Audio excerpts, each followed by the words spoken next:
Panglima gangster kaibut bendera perang. Berarti wanya siap yang perang itu lah. Nya Bulaut betul. Yang pegang hadron betul memang kamu kasiap Bulaut. Jadi kamu sigata menegaskan dalam 2 urolhenyo kamu langkah yang pun berangkat dari asosiasi gangster Kota Lok Semawe dan asosiasi rayu gangster yang nada Aceh yang pun tahat kamu metron Ubanda Aceh untuk menuntut gangsternya harus dipertamang dalam UUPA, harus dipertamang dalam kanun Aceh. Apabila keinginan kamu dari gangster hana diindahkan, maka kamu lebih kurang 6.000 bedroom gangster yang nada Aceh akan memberangkat menuju Jakarta. Kamu menuntut hak drom, hana mak tuntut yang lain-lain. Yang kamu tuntut harus dipertamang di dalam kanun Aceh, harus dipertamang dalam UUPA masalah gangsternya.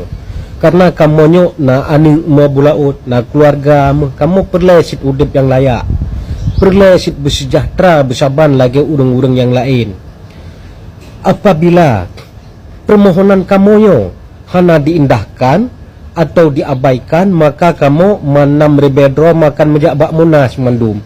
Yang pun truk mengenan bak Monas, kamu akan mempegat barisan inan yang cukup payangan. Kamu mungkin lagu nanti lagu himne mungkin himne Aceh bah berjerai kedih mandum nak ke lagunya ninan. Olehnya kamu kon muhian mecok, kon menghati tiang-tiangnya mukuh, tanah-tanahnya mukuh mupo mandum kena Aceh. Karena kamu menyuka bengeh melagian nyan segatu notolongingan. Apabila keinginan kamu Yohana diindahkan, maka kamu dari gangster asosiasi rayu yang nada Aceh akan menturun memandum kedih Jakarta untuk mukuh tanah-tanah mbak ibu Monasian mukuh mandum mempuau kena Aceh.